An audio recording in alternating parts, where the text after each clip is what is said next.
So first I have a practical and a little bit of a sad announcement to make. Professor Christian Voss will not be with us. Okay, then we. Yeah, I cannot be closer.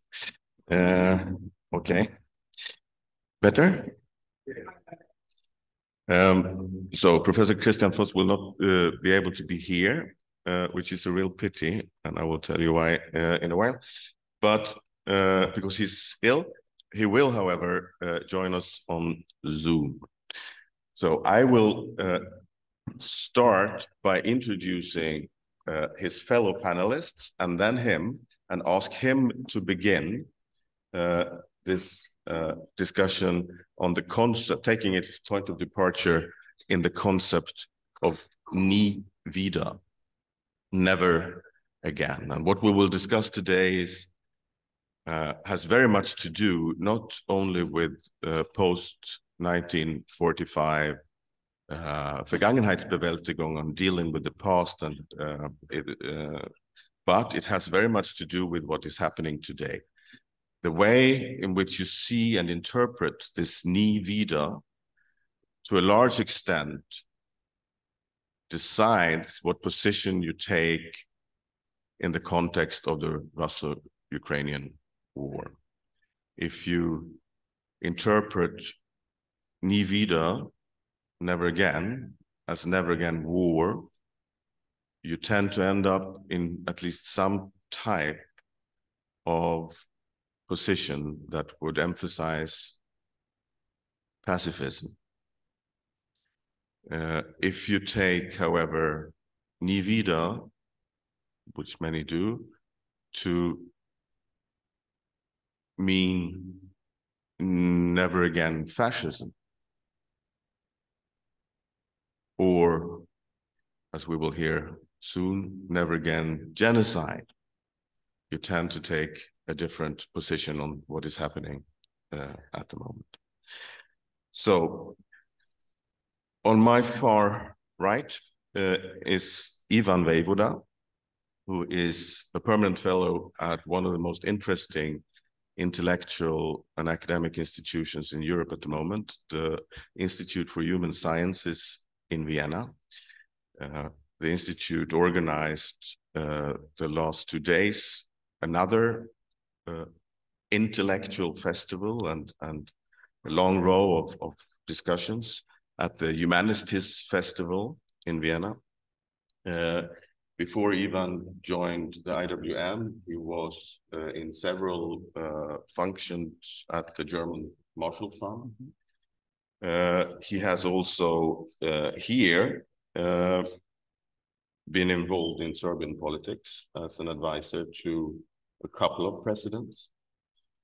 And that experience, I know, will fleet into what Ivan has to say today as well. Closer to me, Gentiana Kera, who is a social historian. She's a co-founder of the Center for Historical and Anthropological Research in Albania. She's also a lecturer at the Department of History at the University of Kera. Gentiana has been a researcher at the Center for Southeast History at the University of Graz. And she's the co-editor of the volume Albania, Family, Society, and Culture in the 20th Century. Her research interests also include demographic developments and social-cultural urban history of Southeastern Europe, which also is a great connection to the last big European debates on Europe that we had in Sofia, where demography in this region was a major topic. And now, Christian, I will turn around and try to see if you're there. You are. First of all, gute Besserung. Thanks. I'm very happy that you took it upon you to take part in this way. Professor Christian Voss is head of the Department for South Slavic Studies at the Humboldt University in Berlin. He has so many publications that I won't mention them now, but just point to a few that connects to today's topic and also the location we're in. He has focused on issues such as identity issues among Balkan Muslims, on linguistic gender mainstreaming in Croatia, Serbia, and Albania, and on the historical boundaries of the contact zone between Albania and Macedonia. Two of his most recent publications deal with memory cultures in Southeast Europe, and also on the ongoing war and Russia's influence in Southeast Europe. This short listing shows that it's a real pity that Christian can't be with us during the whole of these 2 days, because I'm sure that his input would have been valuable on more or less every of the coming panels as well.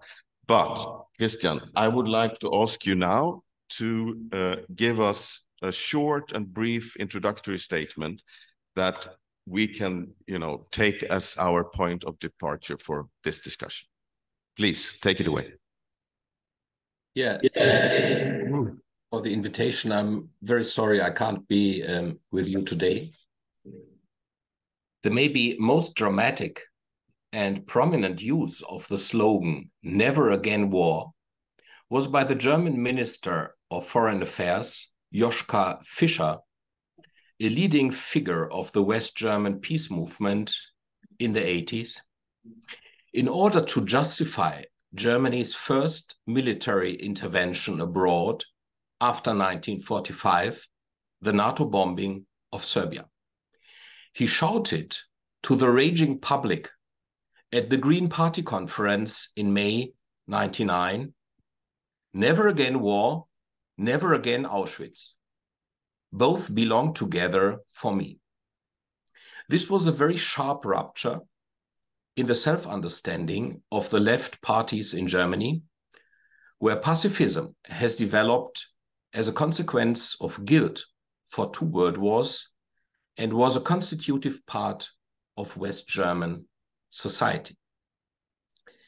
In a similar way, it is again the agents of German pacifism, the Social Democrats and the Green Party, who are in government in 2022, when Russia started the invasion of the Ukraine.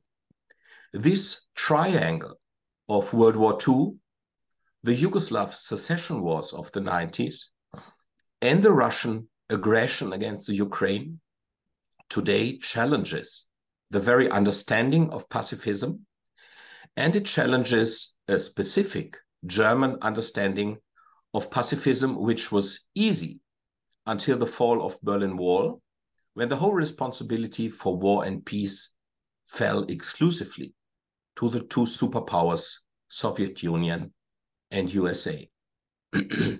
That's why I think the dynamics of the German discussion might be paradigmatic for the debate about active contribution to peace building and peacekeeping in Europe. Germany shows many specifics. The so-called German angst, fear, has been described as the collective trauma of perpetrators, unconsciously passed from one generation to the next. The omnipresent memory of a catastrophic past and the total moral collapse in 1945. During the Cold War, as well as today, Germans combine the fear of their own economic and political power with a narrative of never a war from German soil, and with the fear of never a war on German soil, and the fear of the nuclear armament race in the 80s, and today a Russian atomic bomb on Berlin. At the same time, the international role of Germany still is ambivalent. Is Germany really expected to take the dominant role of the political hegemonic state in Europe? Which have been the social costs of Angela Merkel's slogan, "We can manage this," wir schaffen das in German, in the refugee crisis 2015, perceived as a paternalistic dictate, at least in the Central European Visegrad countries. What Germany definitely can offer to the European neighbors is a best practice of coping with the past. It took us 25 years after World War II to start this, and it began only with the historic gesture of Willy Brandt's kneeling in Warsaw in 1970 in front of the monument to the ghetto heroes, symbolizing the new policy of reconciliation with the Eastern Europeans and the recognition of the new borders and loss of territory. From the very beginning, I would like to make clear that I do not perceive Germany as the shining model for the rest of Europe, since over the last 10 years, we have similar pro-Putin right-wing populism in Germany, like in many other European countries, who systematically break taboos in the German memory culture. This populism is stronger among East Germans who did not participate in the British-American re-education after 45. Nevertheless, the German coping with the past has shaped a self-critical and negative memory culture of World War II and the Holocaust. In the formulation of Tony Judt, the European Union has defined Holocaust recognition as the European entry ticket for Eastern and Southeast European candidates, where competitive victimhood with the European Jewry is a strong narrative until today. All this shows the importance of memory culture in the shaping of a common European identity. Thank you. Thank you, Christian. I will try to make this as a dynamic discussion as possible, and I will leave ample of time for all of you who are to some extent also experts on the topics that we are talking about today. But we will first have a discussion up here, and I would like to start that discussion, Christian, immediately by asking you or confronting you with a different view of what Germany is actually doing right now and at this moment. And I praised in my introduction, when I was still standing up here, the German moral miracle and the German model of dealing with the past, contrasting that with the Russians and so on. But I will now, with the help of a Ukrainian intellectual, Vasyl Cherepanin, who is, among other things, curating the Kiev Biennial. He is an active Ukrainian intellectual also in the international public sphere. And he has recently published an article questioning some of the foundations of the European integration project. And one of them is, he says, is the fight against fascism, and another one is the concept of genocide. You quoted Judd's dictum that the way to deal with the acceptance and dealing with Holocaust is a kind of entry ticket to the European, into the European community.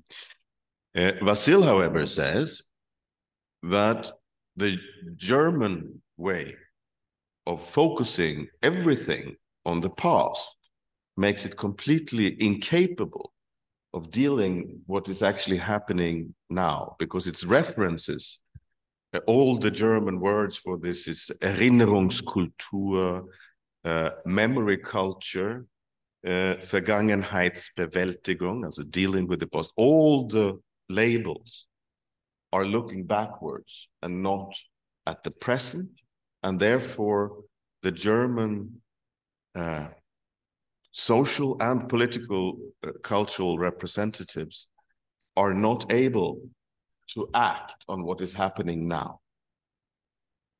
How do you respond to that? Yes, so over the last year, there was a constant conflict between the former Ukrainian ambassador in Berlin, Melnik, and German politicians. and especially our Chancellor, our Chancellor, Olaf Scholz, is very hesitating what concerns sending weapons to the Ukraine. And I know this conflict. And if we look at, let's say, the hardliners, those who very consequently would like to send all kinds of weapons to the Ukraine, they're mostly very young persons. Yeah, for example, from the Green Party, it's Norbert Hofreiter, or of course persons from the Christ Democrats. But I think there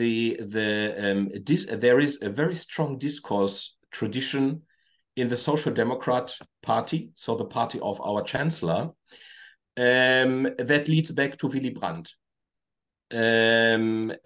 starting this policy of reconciliation.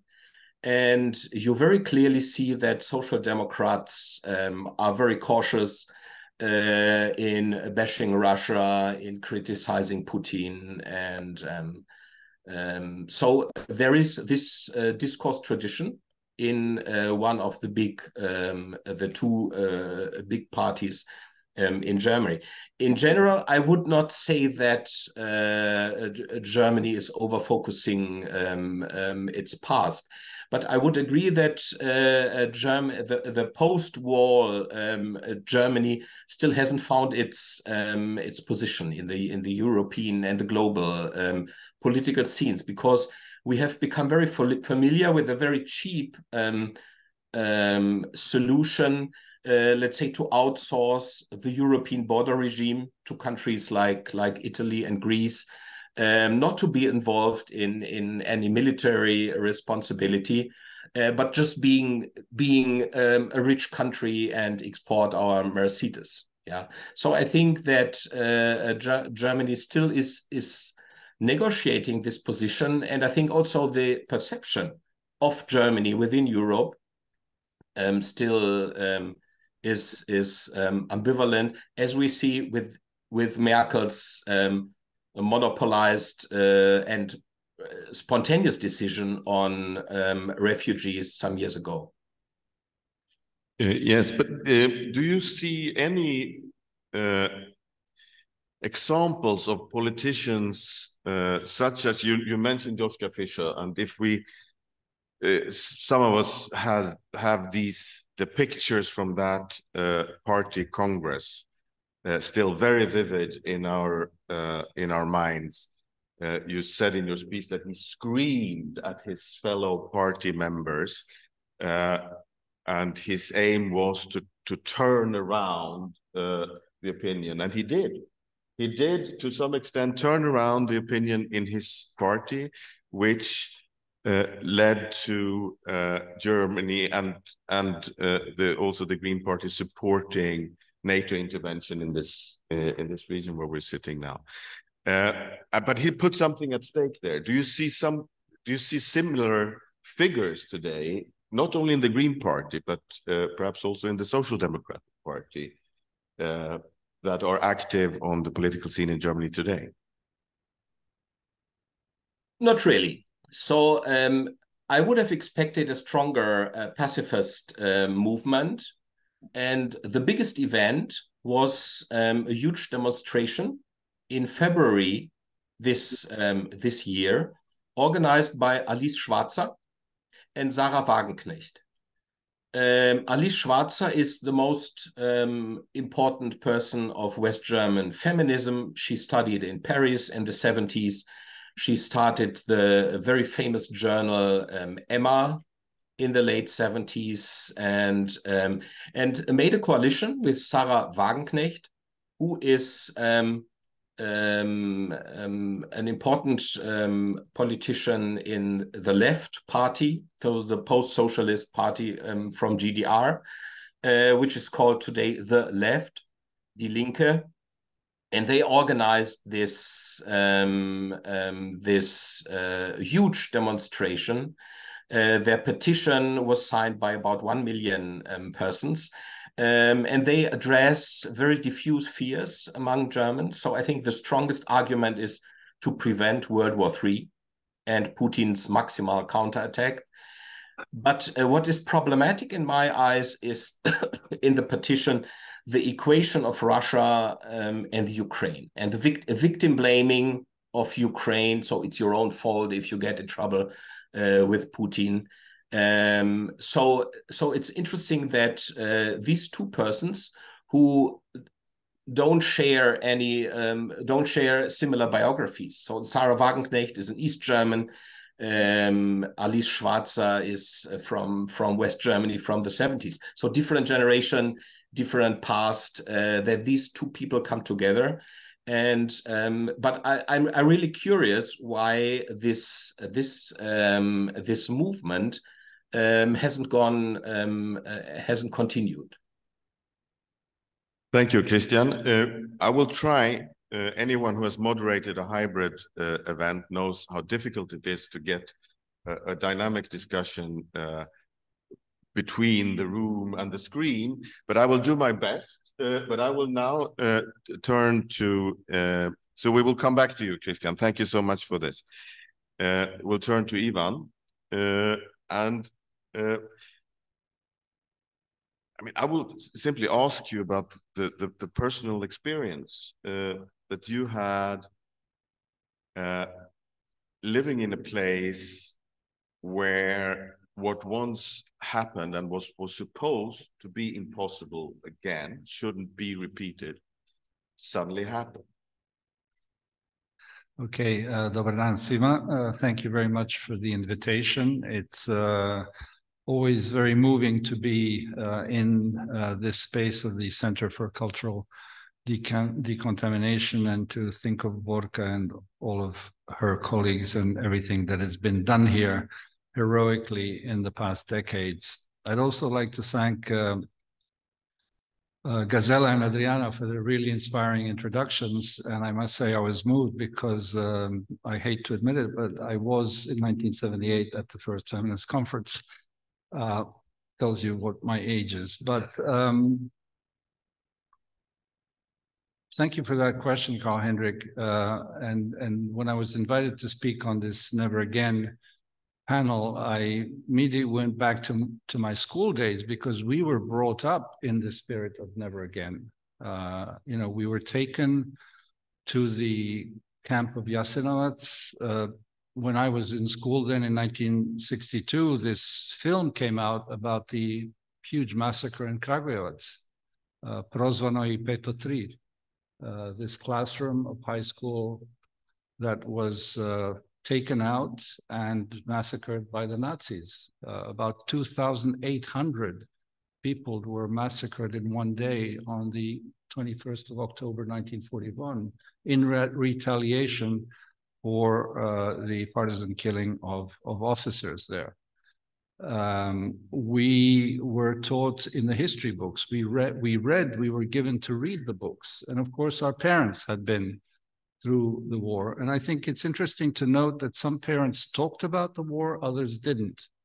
Because those who didn't talk looked to the future and said, okay, this is behind us. It's terrible. We shouldn't repeat it, but you know, let's focus on how we build a better and safer and more peaceful future.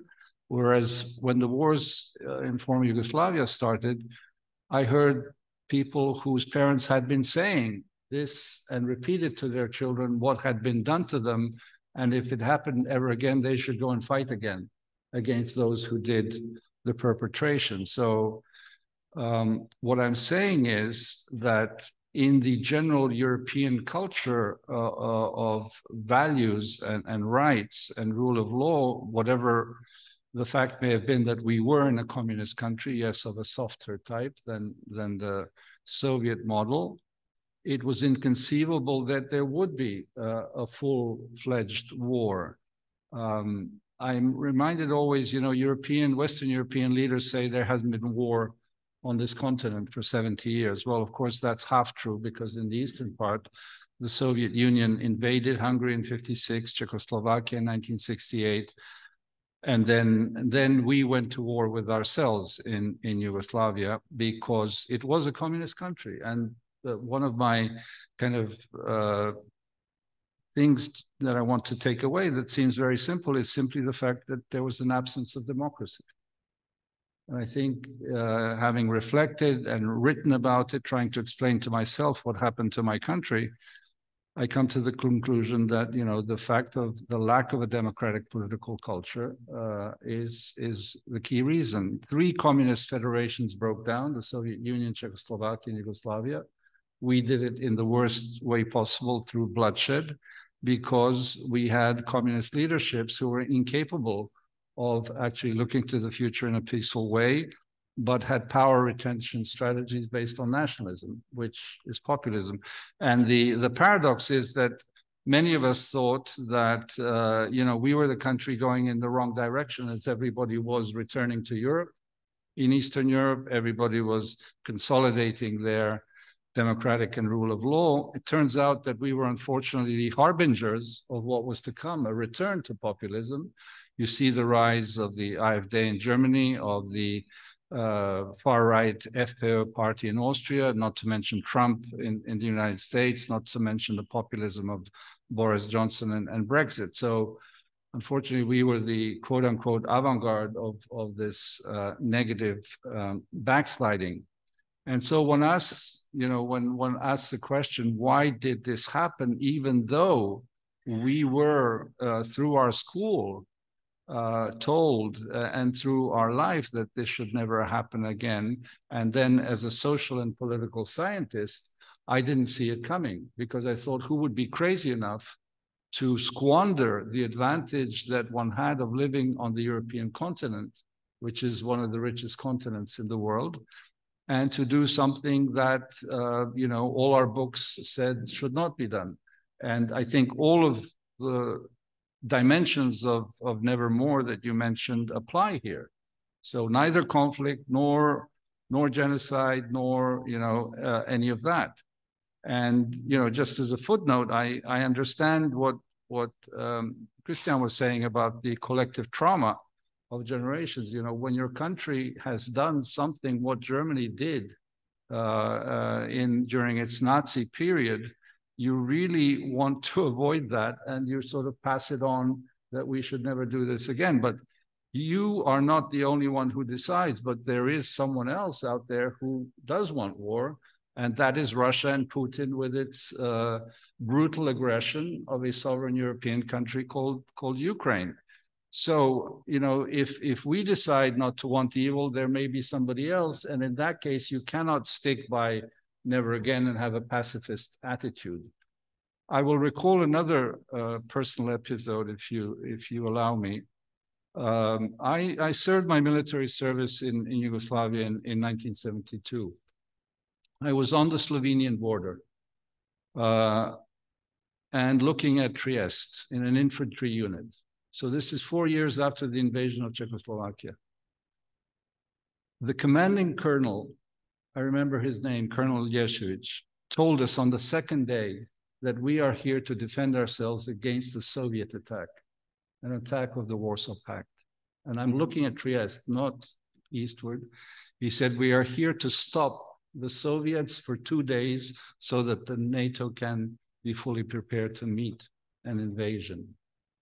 And I say that exactly in the light of the Russian invasion of Ukraine. We were ready to fight and die for the freedom of Yugoslavia. And I fully understand what Ukraine is doing. Nobody wants an invader in their living room. Who crazy wants someone to dictate about their future? Gazela quoted our dear friend and colleague, Nebojša Popov. We decide about our future, and if deciding about your future means fighting for your freedom, that means also the possibility to lose your life. So, you know, yes, we believe in never again, but if somebody comes and says, no, you have to live the way I want, then I will take a rifle and resist. So the resistance of the Ukrainians and the support that it is getting and the solidarity that it's getting is fundamental for the future of Europe. So the Ukrainians are not only fighting for themselves. And if you allow me just one more issue, there are many more things to say, but maybe in the Q&A we can talk about it. And of course, why the European Union came about as a peace project to try and avoid all this. I mentioned Kragujevac, October 21. often it is mentioned, you know, the terrible crimes in Czechoslovakia and Lidice in World War II. There, 600 people were killed, or rather 340 and 82 children. Oradour-sur-Glane in France, where 600 people were killed. One rarely sees in the Western press when the Nazi crimes are talked about Kragujevac, 2,800 people, in Kraljevo, where about 2,000 people were killed. I mention this because the first German official who came to Kragujevac was Claudia Roth, the deputy speaker of the Bundestag. When did she come? She came in 2 years ago, in November 2021. And I think this is significant because it is an acknowledgement by a politician like Claudia Roth, who, when she heard about this from our friend and colleague Michael Martins, the correspondent of the FATS, she decided to go there. So when we talk about confronting the past and reconciling, these are things that need to be done in all directions and at all levels of government. My late friend and dear colleague, Helmut Dubiel, wrote very pertinently about these issues of confronting the past, and his book has actually been translated here. So I guess what I want to say is to talk to the present moment. It's a question of leadership as well as, of course, civic engagement. What happened this past week in Banska is totally unacceptable, to put it very mildly. You cannot solve the issue that we have, talking about war and peace in the Balkans, with guns. We did that in the 90s, unsuccessfully or successfully, whichever way you want to look at it. With many victims. We did war, and war will not happen. We will have this kind of low-level violence, if that's what it's called, incidents, however horrible, of this sort. But we must get back to what Churchill said, "Jaw, not war, war." And I think that we can only do it with the third actor in this case, which is the international community, or more specifically, the European Union and the United States, that must have a much stronger grip with the two other actors. But isn't it clear that exactly that international community has not lived up to that task? You mentioned a commonplace among many. Habermas, Jürgen Habermas, the German philosopher, was perhaps the most prominent example of this, where he published one of his two big articles in the German press, in the Süddeutsche Zeitung.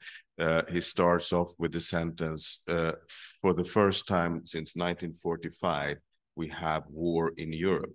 That was more or less immediately changed in the web version of that article, but it was clear for everyone to see what kind of mindset was present. I'm a big Habermasian fan myself in many respects, but it shows a certain mindset of not only West German philosophers, but of an international community that has forgotten about what's happened in these lands in the 1990s. And or am I wrong? Or is it, you said it needs a partner in order to so to say implement the idea of a nie wieder in these lands, but that partner hasn't been active enough, or am I too harsh? No, you're not too harsh. I mean, there is, of course, a difference in Yugoslavia. This is not a Balkan war. This was a Yugoslav implosion, and of course, we can debate about who provoked it and how it happened. But it was inside one country. It has spillover effects through corruption, mafia, etc. in the region. This is a different story. This is an invasion by a nuclear power of another sovereign country. So Yugoslavia was not invaded by anyone from the outside. We invaded each other, so to say. And because our famous 6 presidents of the republics who met 6 times around Tito's villas were not able to find a compromise. And, you know, this happens. It's very colloquial and common sense to say, if you cannot solve a problem in your family by yourself, you seek advice from a therapist or whatever, you go to a doctor. It was the same case. We started the fight, and then I remember seeing the first UN white vehicles disembarking in the port of Bar in Montenegro. That was a very shameful moment for me, that this country was incapable of solving in the middle of Europe, because that's where we are, its own problem. But it went, you know, it went for a fist fight. And so once the international comes in, it's a third actor. And that's why I insist on the fact that without the third actor, in our case, or as in the German case, of course, losing the war meant that one had to abide by what the conqueror was explaining. Thank you, Ivan. Gentiana, we're circled around the concept of wieder now from the perspective of here, and Christian has given us the perspective from Germany. But there is, of course, in these discussions and what we've said so far, it's clear that there is this wieder as a kind of absolute ambition.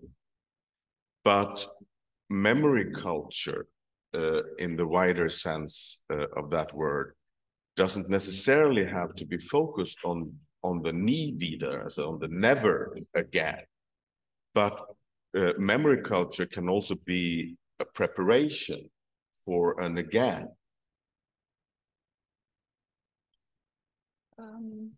So thank you for the interesting question. I'm very pleased to be here, although the situation, as the other panelists mentioned and my colleagues at the opening remarks, it's not the best for Europe and for the region especially. When I received the invitation, one of the central questions was, is it okay?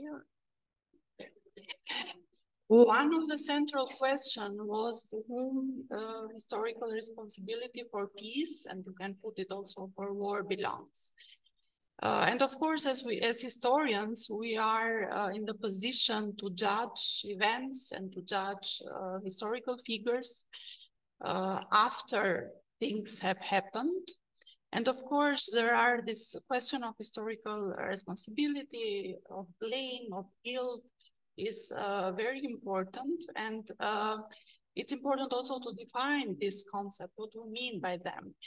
Do we consider, when we talk about a nation, as guilty of something? Do we consider the government as the guilty one? Or is also the common people who are partly responsible on what happens, and so on and so forth?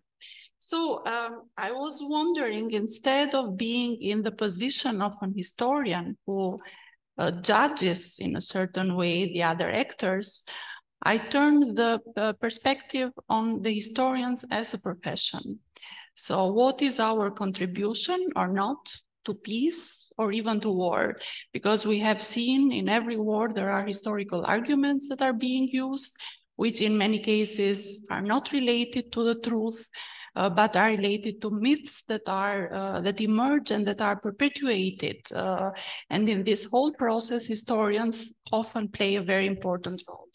And of course, everybody here, I think, is familiar with the concept of the invention of tradition by Hobsbawm, who actually analyzed this process and considers the role of historians as very important, because we are, and I quote, historians contribute to the creation, dismantling, and restructuring of images of the past. So I was reflecting on these issues based on Albanian experience, and our experience with war is a bit different, because at least in the 20th century there are several wars that are important: Balkan Wars, First World War, and the second one. But the second one has been especially crucial for the topic that we are discussing today, because it is the war that brought into power the Communist Party, and it was the start of a dictatorship system in Albania. And of course, it coincides with the period where historiography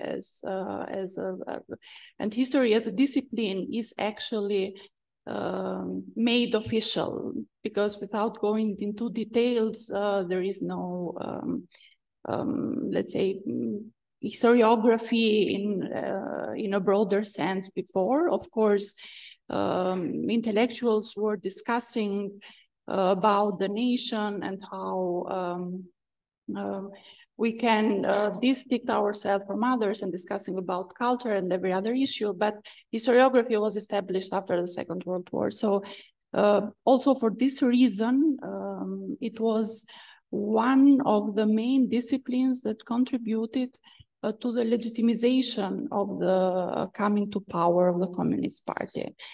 And there were, of course, several myths that were generated during the period, starting with the partisan resistance, with the diminishing of foreign aid that was made by British and American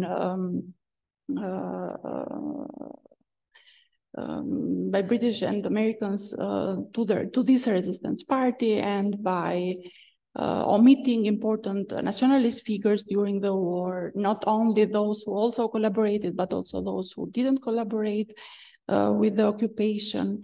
And of course, one central element was the popular revolution and the fight of the people for a new order of the society and for building the socialist society.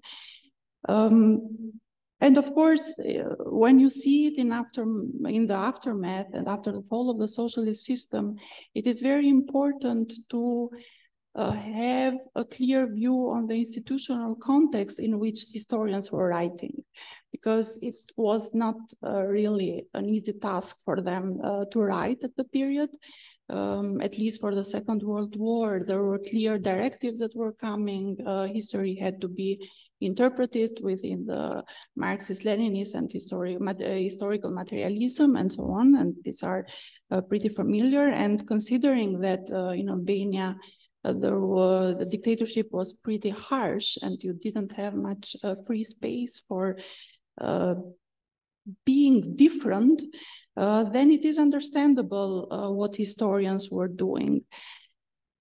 In the 90s, a whole process of rewriting and revision of history started, which was very important.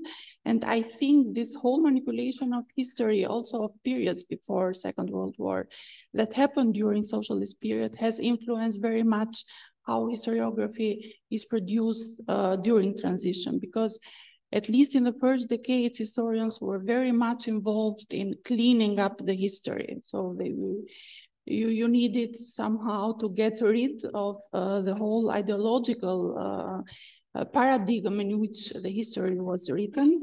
And of course, that was not a really easy task. And there were very divergent views then, which were also produced in the public and political discussions.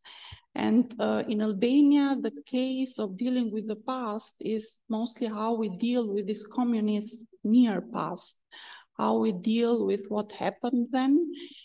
We had first to find out what happened about the camps and the prisons, political prisons. And in this whole process, the model from Germany has been very prominent in the discussions. We have a law on the opening of secret police files, which is very much relies on the German models, and there are German foundations there that are very active in the discussion and the activities that are taking place. And the discussion is sometimes very heated, actually, when we talk about the communist part.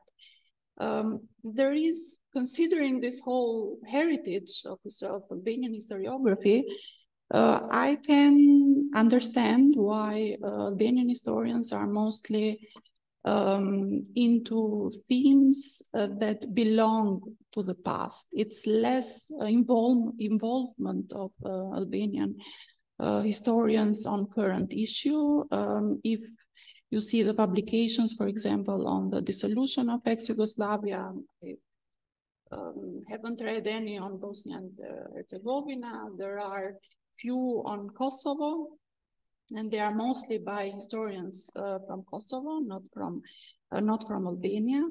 And I think this is an issue that needs to change, because we as a region have very similar features in history, in the sense that we have lived in broader context, Ottoman Empire, we have the socialist heritage, and therefore there is very much common ground for cooperation. There is a certain obstacle to language, because you have to know the language of your neighbors in order to be able really to work on the topics.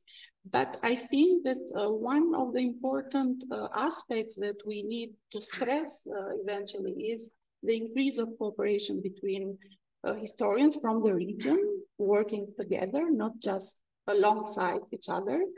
And there are a few examples, good examples of these collaborations, I think. Thank you, Gentiana. So this introduces a very, very interesting part of our topic into this discussion, namely the instrumentalization of historiography, the role history and historians can play in society positively and negatively. Let's concentrate on the positive side to start with, at least. You say that it's important as also to have this transnational approach to this. Could you give us a couple of examples of such initiatives? Yes, one of them is actually initiated by Albanian and Serbian colleague, and Adriana is one of them. It's a publication that came a couple of years ago, Figuring Out the Enemy. And it is a very interesting publication where Albanian and Serbian researchers, not only historians, but also anthropologists, social scientists, political scientists, and others contributed.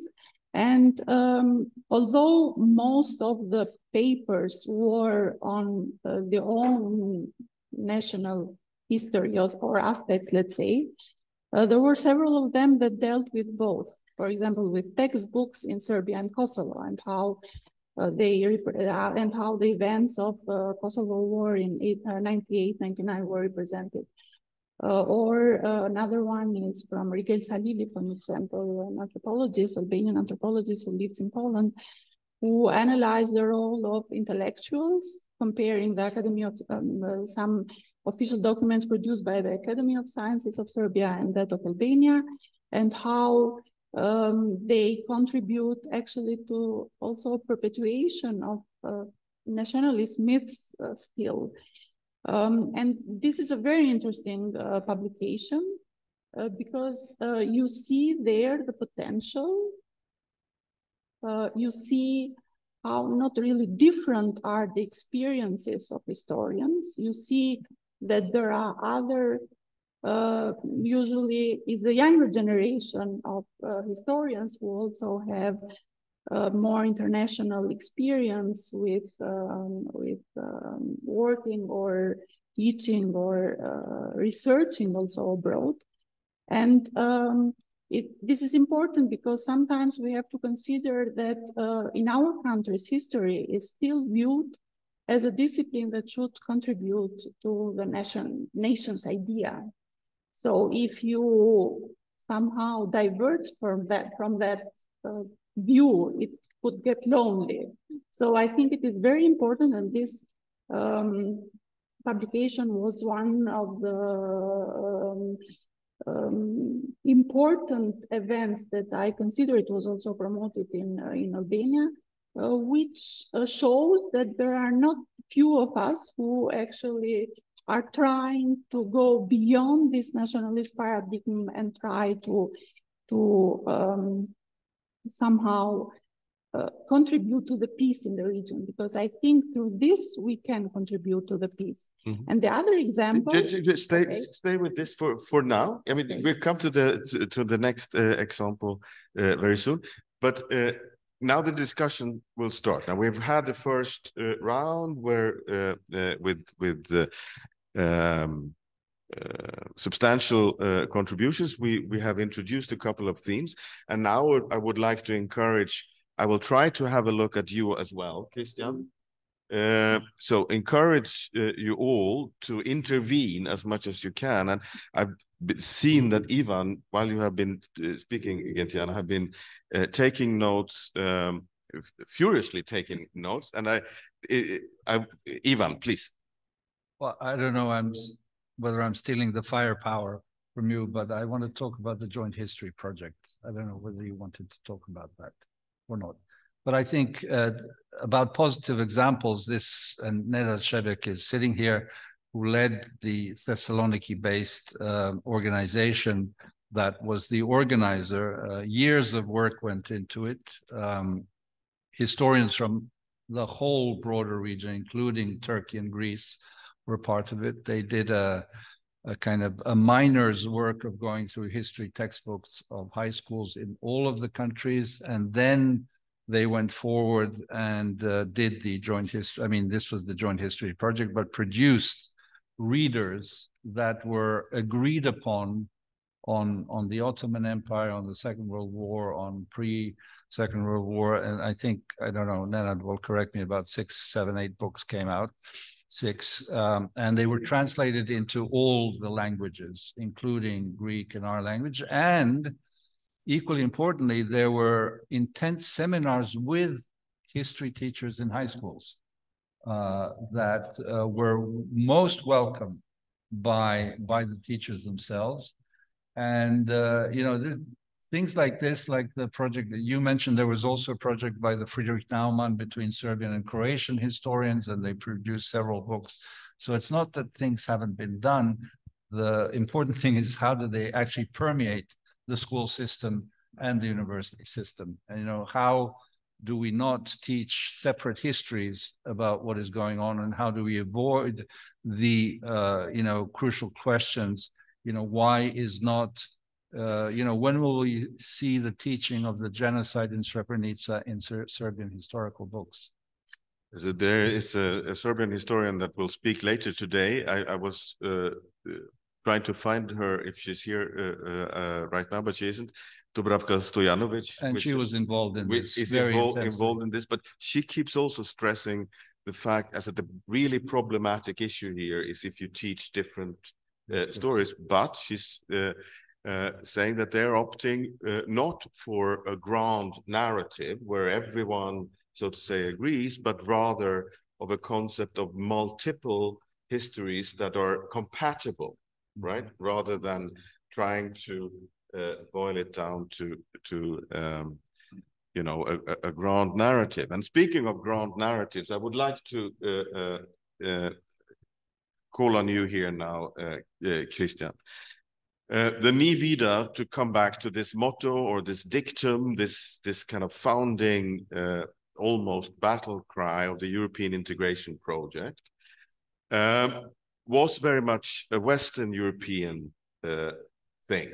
Timothy Snyder have written eloquently and very well about this, how 1945 in half of Europe was neither an ending point nor a starting point, but an intermediary point between two oppressions and so on and so forth. Christian, you as doing a lot of these transnational studies and history writing, can you see a difference in memory culture that goes on that border, on that line, as a post-1945, Eastern Europe, Western Europe? Eastern Europe. So I would use the term Eastern Europe, but there is Central Europe plus Russia. But I know what you mean. I just read some novels of Drago Jančar, who is the most famous Slovenian writer. And he mostly writes about the 40s, the Slovenian experience of the 1940s in Maribor, in his hometown, which was the clash of German and Slavic, Slovenian, Yugoslav nationalism since 19th century. And what is interesting about Jančar is that he's combining a Yugoslav frame, of course. Yeah, Slovenia took part in both Yugoslavian states in 20th century with a very specific kind of historical revisionism. He writes, he remembers the partisans in a very negative way. And of course, this trauma of small Central European countries of being between two totalitarian regimes, very brutal and violent regimes, that of Nazi Germany and then of the new communist system. Of course, this narrative, to come back to your question, I think it's definitely much easier for people in France or in other Western European countries to use this narrative of never again than in the Baltic countries or in Poland or Albania or Bulgaria. Definitely. Yeah. And I mentioned this competition of victimhood, which you find very strongly in Serbia, yeah, where the Orthodox Church is controlling memory sites of Holocaust, or uses victim figures of Jasenovac, for example, where more Serbs than Jews have been killed. But this doesn't, of course, mean that Serbs suffered more than European Jews in World War II. So it's a very problematic position. There is a wonderful book written by Ljiljana Radonic. She works in Vienna on a museum culture in Central Europe, in the Baltic countries, but also in former Yugoslavia, where she says there was in the 90s a very superficial Europeanization of memory culture, following this or to get this European entry ticket. But still, there are strong narratives of being the victim, the bigger victim. And you see this in Poland, in Hungary, where right-wing governments support this top-down memory culture. Thank you very much. But one can see also that this European divisions. I was sorry about I apologize for my crude terminology.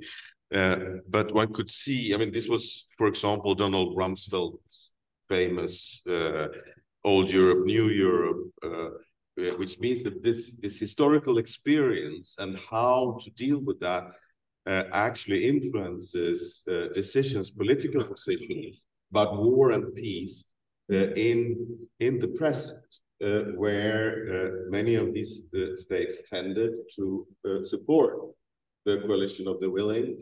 In the case of the Iraq War, one can see this similar patterns if you look at them in the attitude to the Russo-Ukrainian war today, even though it's there looking a little bit different. Would you like to take your second example, Gentiana? Yes, actually, what you said was exactly my next point. Okay. Because we can produce historical knowledge and try to be as objective as possible and transnational as possible. But if what we write doesn't find a way into textbooks, of course, not the full range can be part of the textbook, but at least the important ones, then our impact on the society is less. Because when you hear the discussions now in Albania about Communist Party, you see that there are generations of people who were educated with a certain narrative about what the Second World War was, how the socialism was built in Albania, and how life was, and everything else.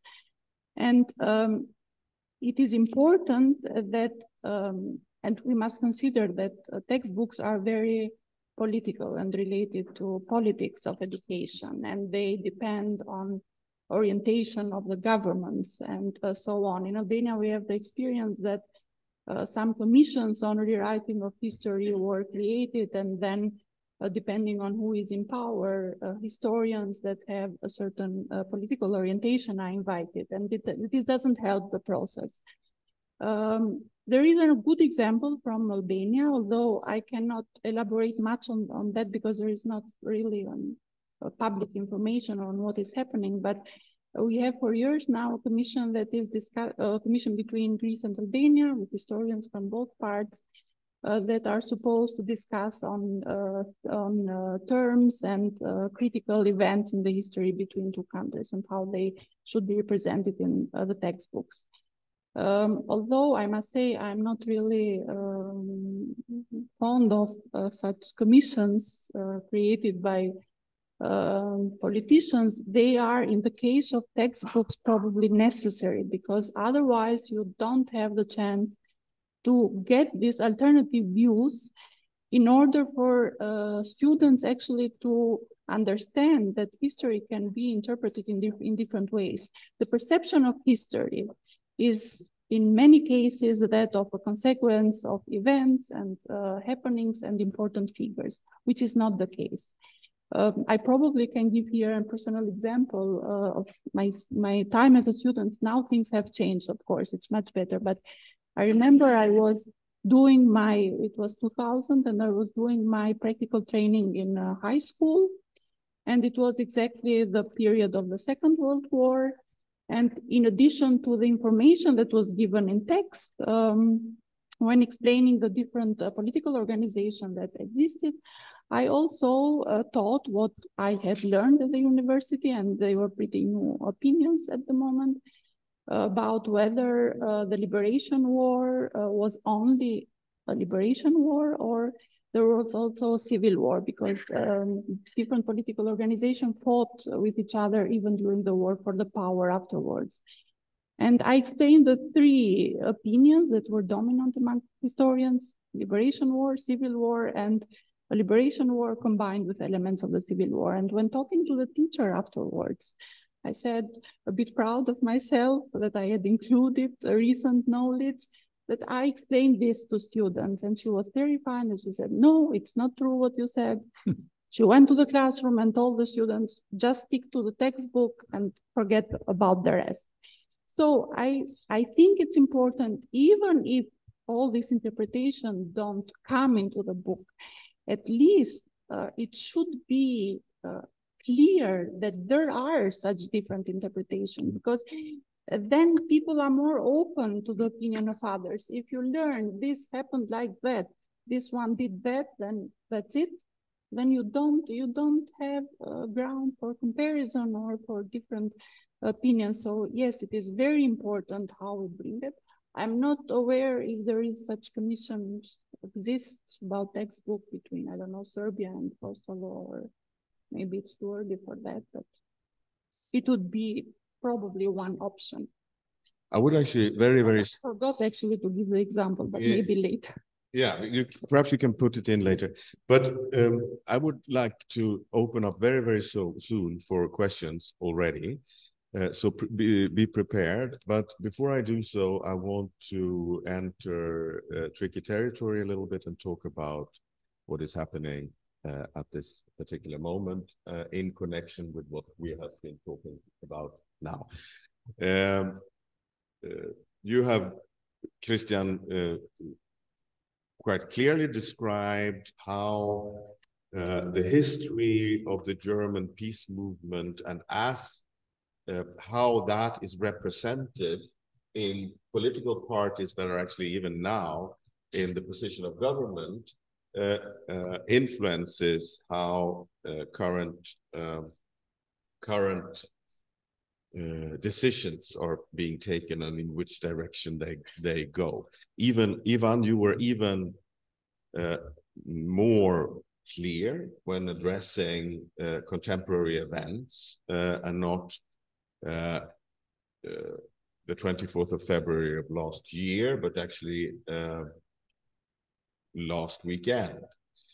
And I would like, Ivan, for you to elaborate a little bit more on that, if you want to. I know it's a tricky question, but still, I want to take the opportunity. This is why we are here. What is happening in between Kosovo and Serbia at the moment only about contemporary populist politics, or does it have to do with real historical issues? Just before I answer your question, I'd like to add a dimension that I think is significant along with the teaching of history, and that is civic education. And I think we've lost a dimension of that, because that's the underpinning of how hopefully you create a democratic political culture and citizens who are capable of understanding what is going on beyond the rhetorics of politicians and sides. And we often see, for example, that Finland is most immune to fake news because the educational system there is such that children and students are given the tools to understand, and to put it very simply, understand more or less what is fake and what is so. Which is something that goes way beyond textbooks. Exactly. Civic education. Exactly. So civic education gives you the basics of the understanding why rule of law, why human rights, why democracy, and the participatory citizen is such an important dimension. Many of us in this room, I guess, and have been dealing with the Serbia-Kosovo issue since ever, basically since '89. I remember Sonja Lich took me to a meeting in Kosovo in 1988 or '89. I can't remember, when we talked with Veton Soroy about what is to be done, and here we are, whatever it is, 30, 40 years later, and we still haven't solved this issue. We had. You mentioned I worked with Prime Minister Zoran Đinđić. He would come into the office every day and said, we need to solve this issue as quickly as possible, because this is what is impeding the democratic movement forward of this country, along with the Hague Tribunal. That was the other thing. He would come in every day and say, people, let's move on this.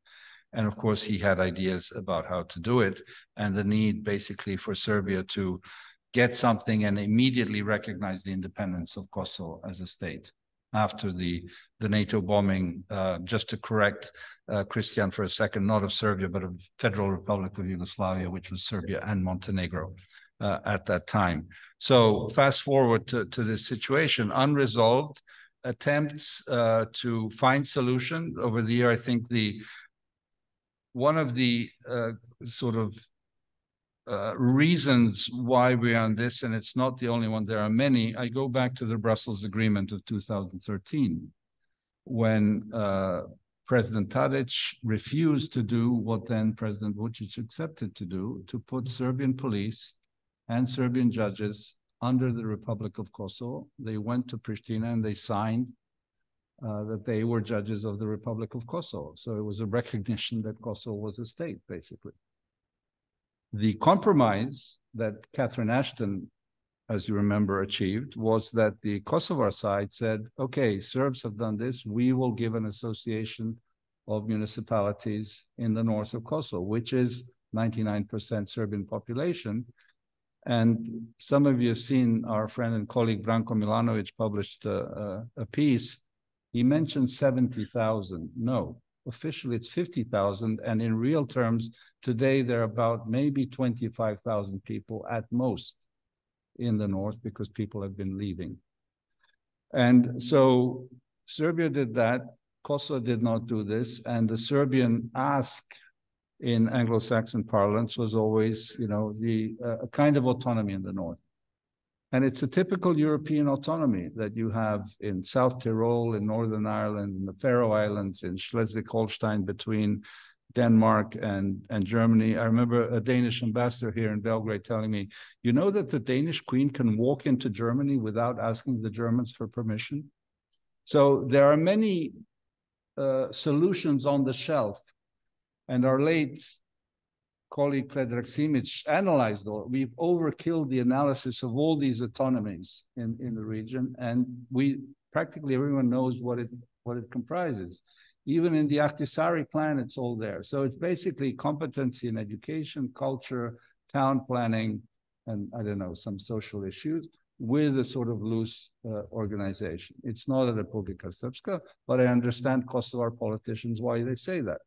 You know, a politician is allowed to say whatever he wants, but it's not the case. And here, so this has not happened. I think that President Vučić committed a cardinal mistake of pulling out Serbs from the institutions.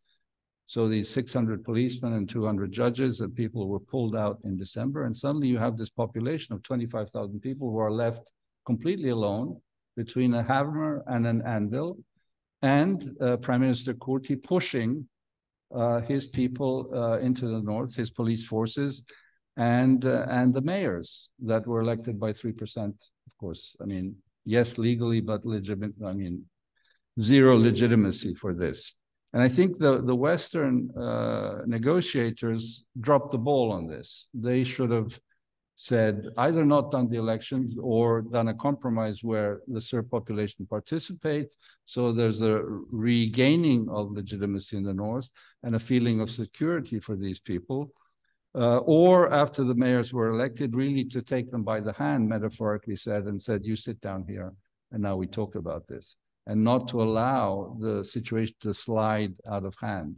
So again, I think all three sides have responsibility, and what has happened in this last incident, certainly the Serbian side has more, but previously, you know, when I talked to some people who were asking me in Vienna, I said, look, if Prime Minister Kurti and Kosovo have come under sanctions of the EU and the US, that means that he is doing something wrong.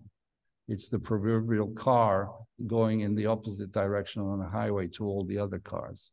And so I think the disentanglement, again, I've been saying there will be no war here. There will be no, because we did that. The societies are weak.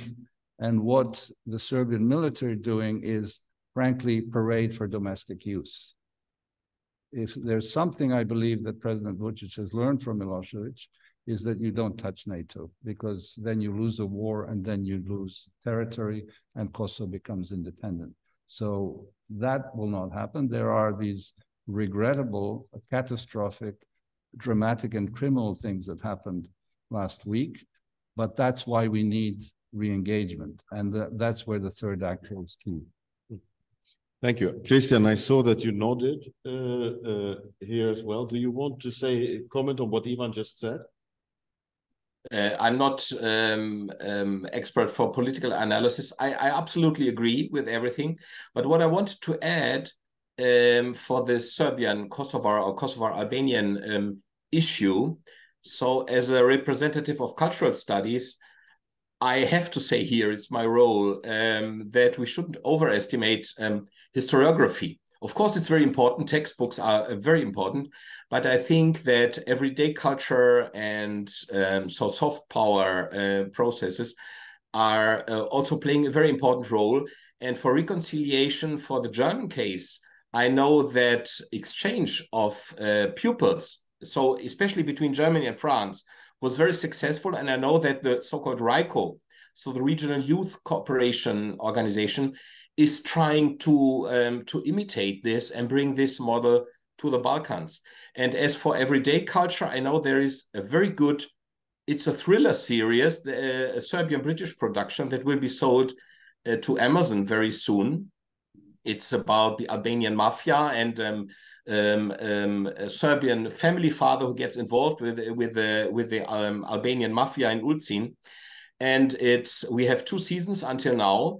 I just published an article. It's called The Serbian-Albanian Siamese Twins, because it shows the similarity of Serbian and Albanian Kosovar mentality. Yeah, so it's called Besa. This is the notion of honor, hospitality, but also blood revenge. And it's important.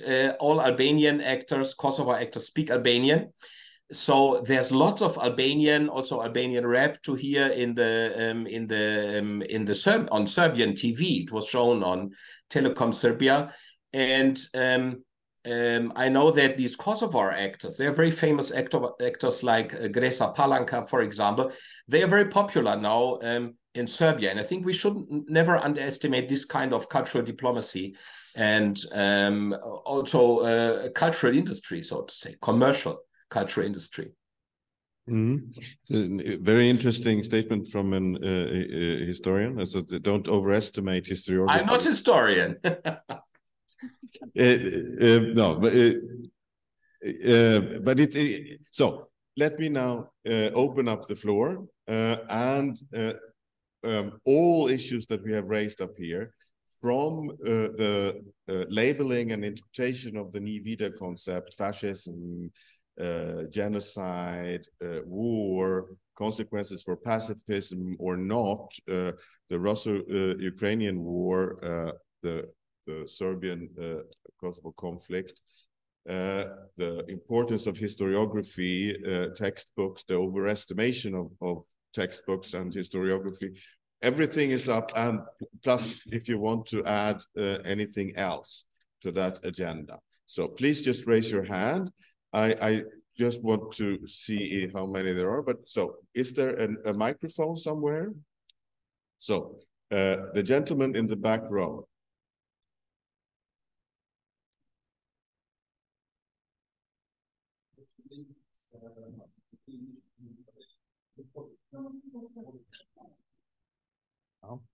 One.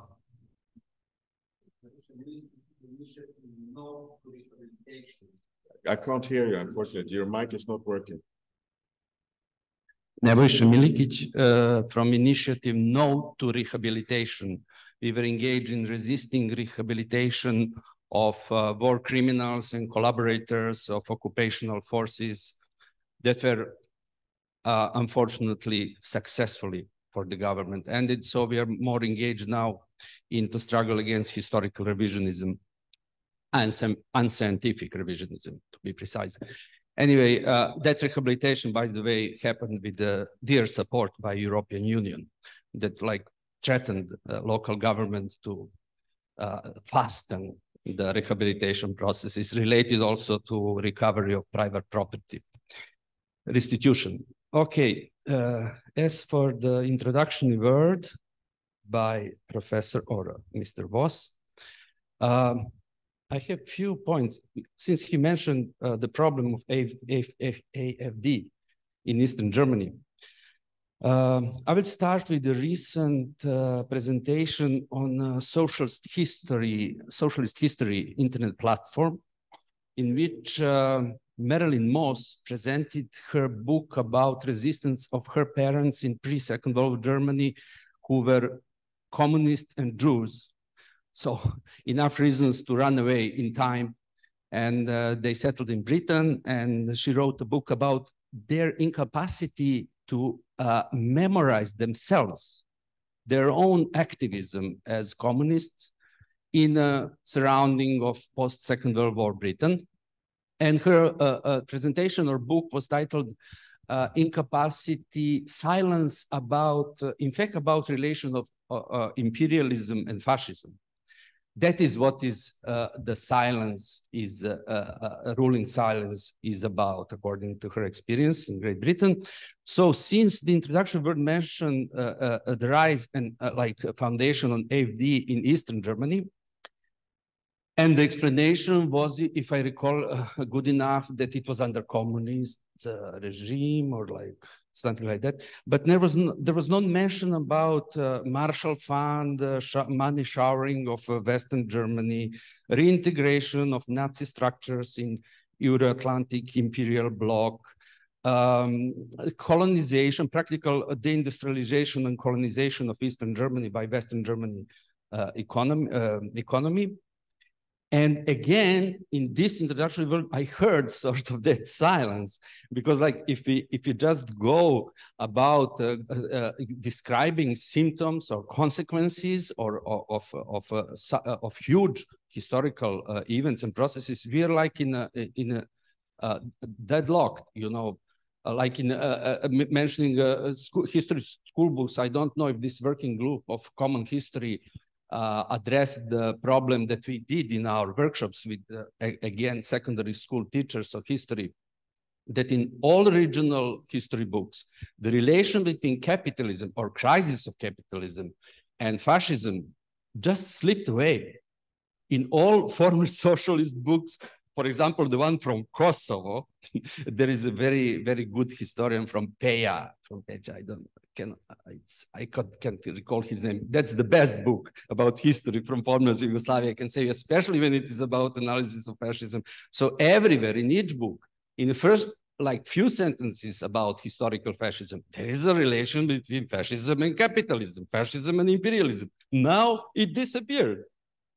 So I just reflect to the silence of that type in the introductory word, and I have to just recall my experience from visiting Neuengamme Memorial of concentration camp near Hamburg, in which I saw, because you reflected to you reflected to the lack of education by Western allies as a reason for a lack of whatever awareness or rise of right wing in Eastern Germany.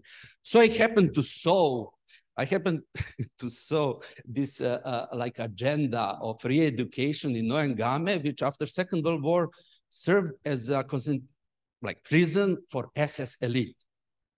So you have SS elite officers there, which are like coming from German aristocracy and higher bourgeois lawyers, which are like totally super educated, you know, like in Einsatzgruppen, you had out of 16 commanders, 8 were like with PhD in law, you know, and you come to them and like agenda of their re-education is like democracy, human rights, you know, free media, public sphere, you know, like if they didn't fight against democracy for 100 years, you know, like from 1848, you know.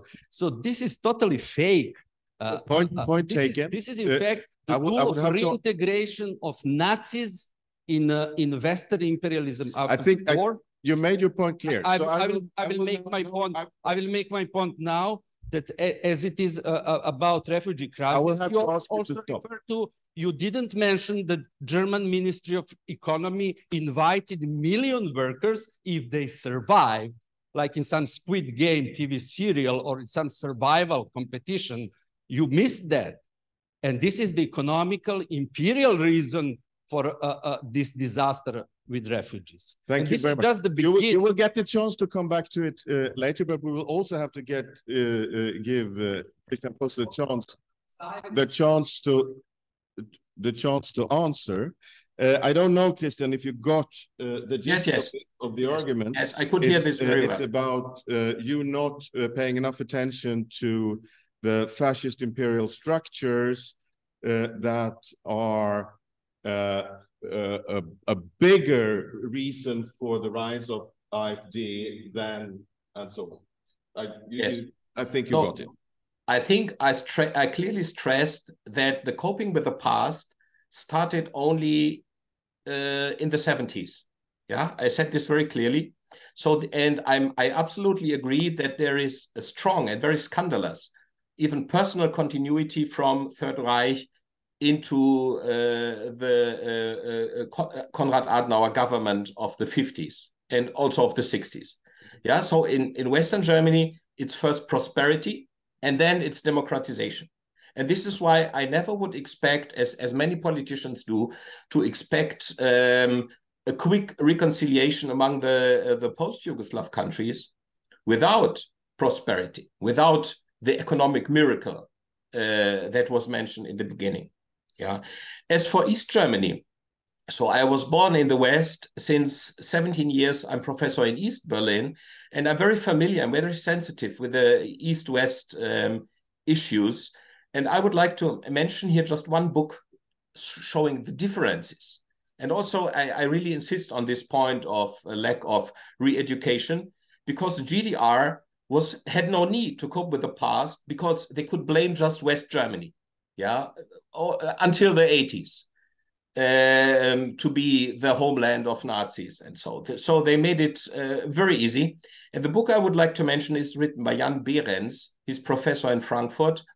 And he wrote 2 books. One is on the image of Russia. It's called The Invented Friendship, how the East German politicians, the new regime in East Berlin, had overnight to change the image of the Slavs and Russia, who in the Nazi ideology had been the Untermenschen, so an inferior race, so to say, and then became the model, the political and cultural model for all the communist world. And he asks about the success, the realization,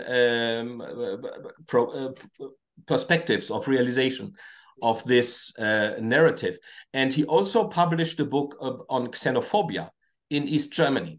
Yeah, and I think here you don't have to focus on the 50s, but you just have to look at the migration history of West and East Germany in comparison, and you see, and this can be a good explanation for xenophobia, which is definitely stronger in East Germany. So the Pegida movement started in Dresden, and if you look at poll results, you see striking differences between West and East Germany. Thank you. Thank you very much, Christian. This is, I hope this was an intelligible answer. Yes, please. Please just raise your hands and I will keep track. Leandra Bias, University of Bern in Switzerland. I would like to raise the question, who gets to say nie wieder and who gets heard? Starting from the 90s, where arguably the peace movement in this region was not deemed a valid interlocutor for a long time, ignored, but also in the case of Russia's aggression against Ukraine, which, as we all know, started way earlier, but soon also became normalized. And while I agree that now we do have a change in German and further politics in the international community, I wonder to what extent and whether this will translate also into how, as you rightly said, the reaction from the international community to what is happening right now here. So whether there is a strong enough and decisive reaction, and whether local civil society's concerns that have been voiced for a long time are taken seriously. Thanks. Do you mean are taken seriously locally, as a nationally, or internationally? Locally, what is going wrong here, and how the EU has also given external legitimacy. Mm-hmm. Does anyone want to pick up on that? Can you repeat the question? Because So I didn't get it. It's basically about who is listened to and who can, who is allowed to formulate the nie wieder, because there is a grassroots movement that is in this region that is has been raising these issues for a long, long time, but haven't been heard, right? Well, everyone has the right to say what they want. It's a free and plural society in principle, and but it behooves the leadership of the country who is elected through free and not always fair elections. I mean, I'm talking very generally here, not specifically about our countries, who are then to translate this. And this gives me the opportunity to say why the European Union is so important. And you mentioned Tim Snyder, who again is a friend and colleague, and we've had interesting debates on this. But I think the fact that the Europeans put their finger to their head after and already during the war, how do we avoid this, led to the creation of the European community and then the Union. And I think that is why the enlargement process is so important. That is why the Russian aggression against Ukraine has put it on the table. And those who follow daily politics and European politics realize that this is the top of the agenda, literally these days, with the summit in Granada, with the Berlin Process Summit in Tirana on the 16th of October, and the expected giving a date to Ukraine and Moldova to begin accession talks, which brings back the Western Balkans on the table, because you can't move Ukraine and Moldova without moving the Western Balkans. That's why Bosnia and Herzegovina, thank God, got a date back in December, got candidacy for the European Union. And for those who are interested, there's a very interesting Franco-German report of the 12 that on 60 pages elaborates what the European Union needs to do to prepare for this enlargement. So again, this is very relevant to the never again, because I think if Europe does not act boldly now and not only look at its naval and how it will move pieces within the Brussels bureaucracy, we will not actually prepare Europe for this stage. And this is, we don't look back, we look forward. This is a world that's dominated by the US and China, where Europe is a key economic actor, but not a key security actor. And what the Russian invasion revealed, for those who weren't aware, we are totally dependent on the US security and defense system, because Europe would not be able to defend itself against an invading Russia. And so there are so many questions here. And if the never again is to have any relevance, it has to have a strong geopolitical and geostrategic dimension. Yeah, and this is, I think, also the reason why EU enlargement is up on the agenda again, not only as, to use an American phrase, spread democracy or whatever, but actually as a security measure. And that is of pure self-interest also from the current member states in order to do that. However, as not only as a perk, but as an integral part of that comes, of course, Copenhagen criteria, democracy, structures, where the public sphere is available, and so on.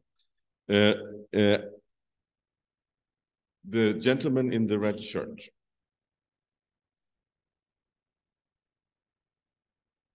And please continue to raise your hands if you want. Let me make a poetic comment in 15 seconds and ask a concrete question in 5 seconds, altogether 20 seconds. In Serbian folk poetry, there is a character whom we all know, Prince Marko, Kraljević Marko, has a benevolent mother, Yevrosima, who advises him to give up warring with the best piece of the line of poetry, jer zlo dobra donijeti neće, because bad means will not bring the good results. Is it possible to gain peace by peaceful means?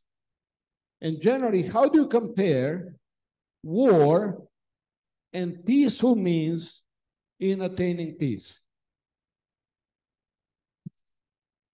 Did I understand the question correct? As is it possible to create or gain peace with peaceful means? That's the gist of the question, right? Yeah, of course, of course.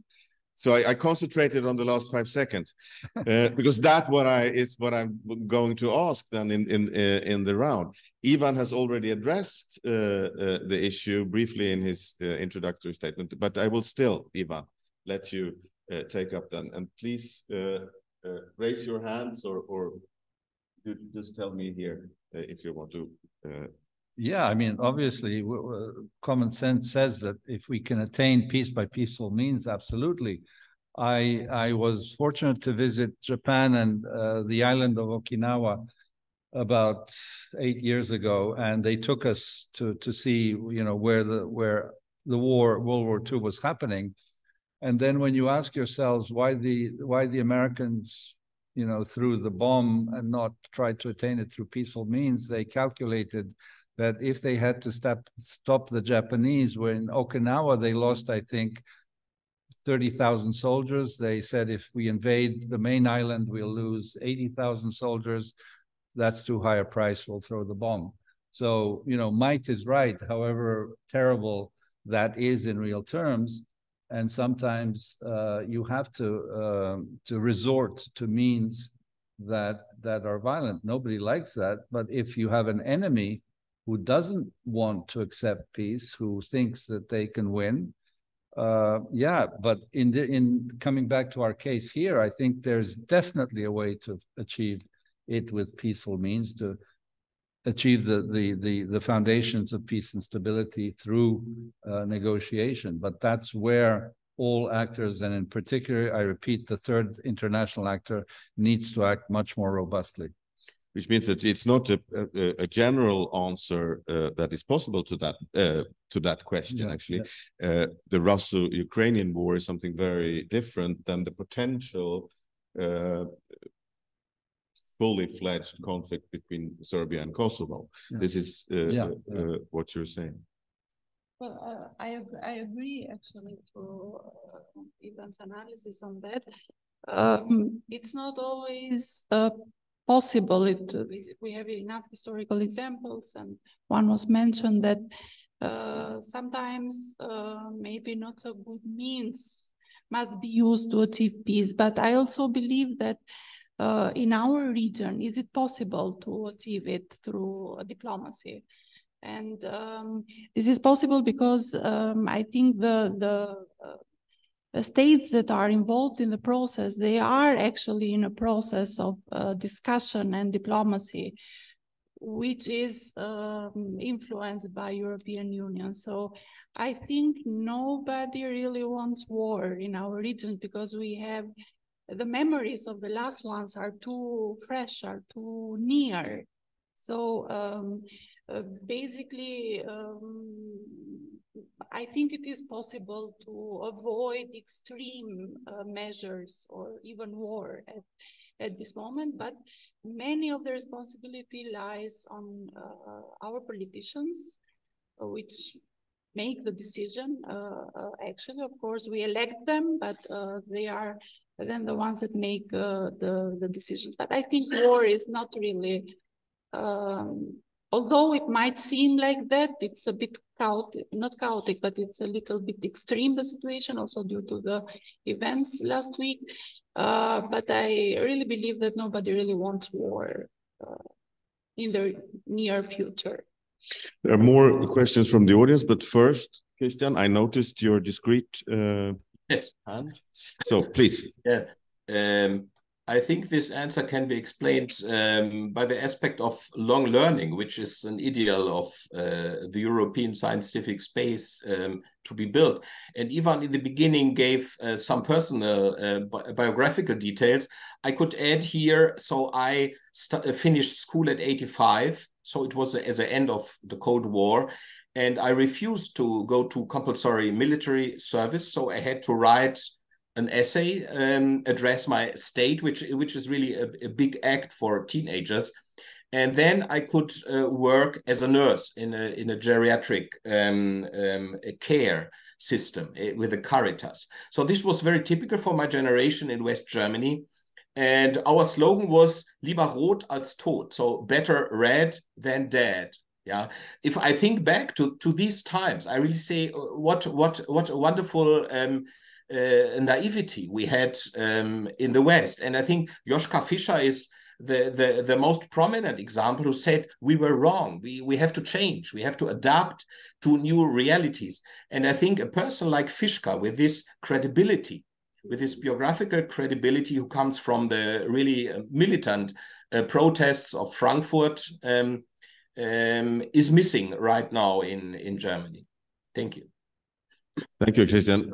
We are actually touching upon a topic now, which will close this gathering tomorrow afternoon.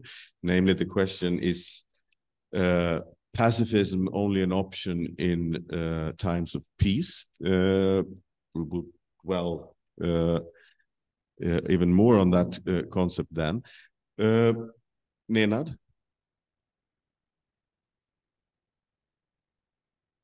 Thank you.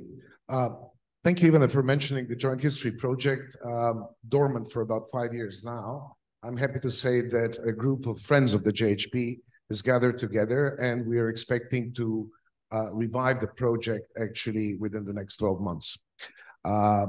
It's a project which gathered 60 historians from 13 countries who agreed on every word in a series of 6 books covering from the Ottoman Empire all the way to the wars of the 1990s. But that's not why I wanted to throw a couple of things on the table. One of them is never again. Let's not forget that was the rallying cry during the creation of the State of Israel, way back in the immediate aftermath of the Holocaust. What have we achieved, or what has been achieved with never again, in terms of never again allow the Holocaust, never again allow the slaughter of the Jews? We have a country which has saved and has protected millions of Jews and even accepted millions of Jews from the former Soviet Union, from the Maghreb countries, etc., but which is a militarized state, practically in a state of permanent non-war, non-peace with all of its neighbors. And it's a militarized state which, especially over the last couple of years, has not been a beacon of democracy as it has been portrayed for many, many years. The second thing I'd like to point out is 2,000-year-old saying, Historia magistra vitae est. If history was indeed a place where we could look for solutions, for better solutions for today, I don't think the world would look like the way it does today. And one example I'd like to give related to that is probably, at least in our European Judeo-Greco-Christian culture, the first history book that has been produced is actually the Bible. Millions of people, atheists like myself, think it's a collection of very nice stories and fairy tales, but for hundreds of millions of Christians, the Bible is actually a historical book. Let's look at the very beginning of that book, right? The expulsion of Adam and Eve from paradise, right? We don't have a neutral historian who's sitting by and making notes. We have the participants. We have God, we have the snake, we have Adam, we have Eve, and we have the archangel. And basically that history book put the blame for the expulsion from paradise on Eve, a woman. Look at the position of women over the next couple of thousand years. Thank you. I think yeah. This connects, of course, to the discussion about the instrumentalization of history and how history is made active as a kind of lesson catalog or whatever. But we've heard of the examples that are both negative. And you took the Bible now as a negative example. I think there are other negative examples as well, but also positive examples with the caveat, don't overestimate textbooks, right? This is it. Do you want to respond to, does anyone want to respond to Nenad's comment? Just to comment. Well, first of all, Nenad has broadened the subject immensely to religion and gender, extremely important topics. And but I'm heartened to hear that the Joint History Project might again see the light of day, which is extremely important. One aspect that we may not have mentioned is the importance of journalism in all this, and serious investigative journalism, because I think the journalists in all our countries and in this one who are doing this work are doing extremely important civic and political work in the deepest sense of the word, because without enlightening the public on what is going on actually revealing to us what others are trying to hide, we won't move forward in trying to build the structures of, first of all, a public sphere, which is the fundament of a democratic political culture. I mean, you don't have engaged citizens without an informed citizenry, and without journalists and journalism, we won't get there. So I think we need to, as we contemplate this idea of never again, or rather what it means in the context today, that we need to highlight. And secondly, you know, it's always troubling to think, and I don't want to kind of go into historical analogies, but basically, you know, World War II, you look at different examples, and I'm oversimplifying here. Czechoslovakia was attacked. Well, first of all, there was the Austrian Anschluss. Then the Sudetenlands were taken again. They invaded Czechoslovakia, and the Czechoslovaks didn't have a resistance. They had a resistance at the very end. They had partisan groups that killed Haider, for example, but there wasn't a full-fledged war, and Prague was not destroyed. You take the Yugoslav examples, you know, our forefathers rose and fought a war. You know, some people may say in Ukraine, well, the Ukrainians should have just let them invade and occupy the country. I mean, that, you know, if we talk about scenarios, that's an option. But, you know, they didn't accept. And the Russians thought that they would be done in 3 days, which it didn't happen. And so countries have choices. People have choices of how they will react. Do you want to become a colonized or a recolonized country? Because Russia is still an empire. It was. The Soviet Union was an empire. And I think these are the dilemmas that people in societies have. And this brings back the whole historical theme of heroism. You know, don't need to go back to ancient Greece about that. And that has been lost. I mean, Giambattista Vico, the Italian philosopher, talked about the heroism of the spirit, which I think is extremely important and valid today. But there is also the heroism of the battle for freedom. And that takes shapes in various forms of people going out into the street. And no need to remind this audience that, you know, the democracy and the rights and freedoms that we have were fought in the street. Nobody gives you this on a plate, right? Sometimes it was won in institutions, but most often in the street. People died to have an 8-hour week for children not to work, the right to vote, you know, talk about the suffragette movement in Britain. So, you know, life for freedom is a struggle, and that struggle sometimes takes different shapes. I take the opportunity to say something which is actually important for me, because I think it's at the core of the discussion of the interaction between Ukraine and perhaps other states as well, and Europe and the European Union. I am myself a Swede. We joined the European Union together with Austria in the mid-90s. And if we didn't know it before, we got to learn it then that the European Union, the European integration project, was a post-heroic and post-national project.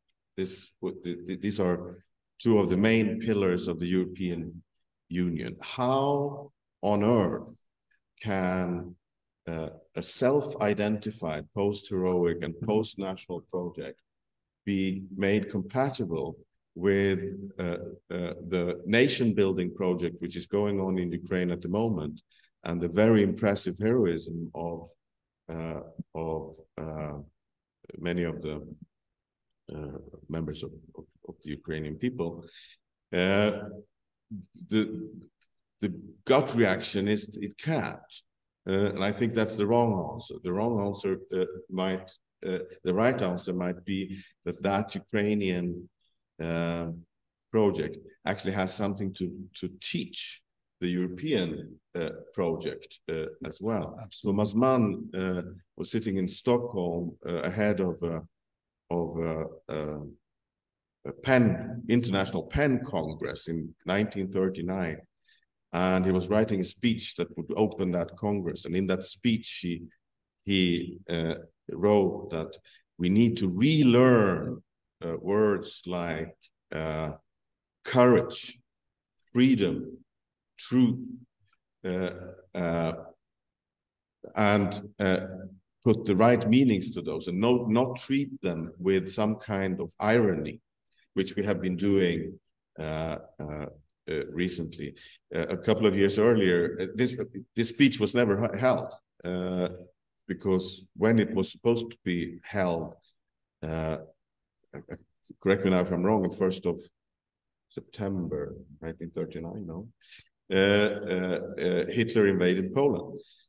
So the Congress was never held. A couple of years earlier, Thomas Mann had talked about the need for Europe and for European humanism to get an armor.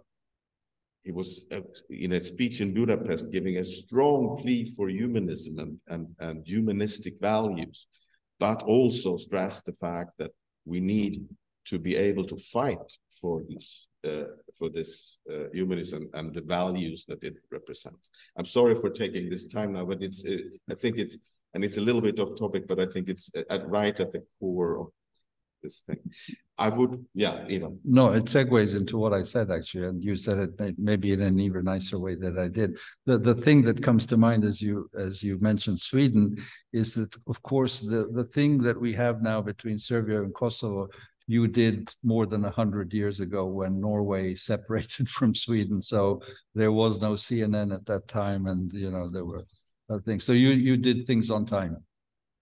Yeah, we also lost the Battle of Poltava. I know. The man in the black shirt, and this will be the last question because we're running out of time. Sasha Pavlovich, Institute for Philosophy and Social Theory. I'm sorry, I know I have my own panel to moderate, therefore I should be quiet. Just a point, it seemed to me that we somehow passed very lightly over this question, can we use war to attain peace? And somehow reluctantly, willy-nilly accepted it. And this first panel is called historical responsibility, So my comment would be, yes, of course it happens. But you can make an argument that the best peace you can get is through war. When you completely destroy your enemy, you mentioned Okinawa, Americans are still there, they're still in Germany in big numbers and so on and so forth. It's a brilliant peace. But as intellectual, okay, I feel that we have responsibility to always promote peaceful means and peace before war, not to admit this. There is, if we are in a restaurant and there is a fight, you call a bouncer to deal with that. You don't say, is there a professor here, to deal with the violent situation? Our job and our task is not to admit this, not to go with this side. And I'm not going to go into details. I will have my. It would require.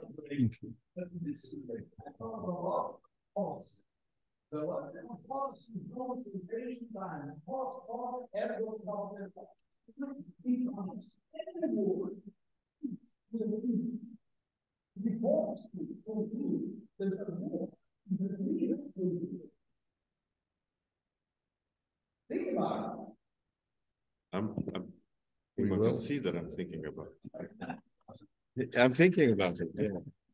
But I mean, this was of course, it was an introduction of what is to come at the last panel, where pacifism is actually at the very center of the discussion. But it's also a good promotion of your own panel, right? And I don't think that we slipped over the discussion about that too easily.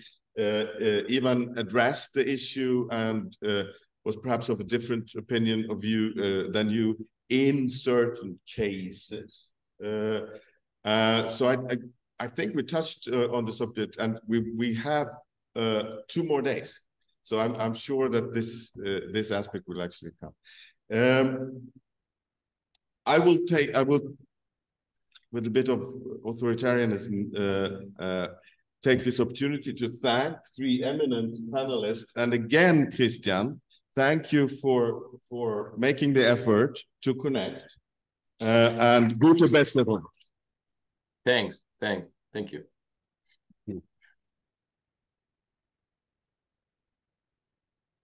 That was it. I don't know if it's necessary for a practical announcement now. I don't have any to give.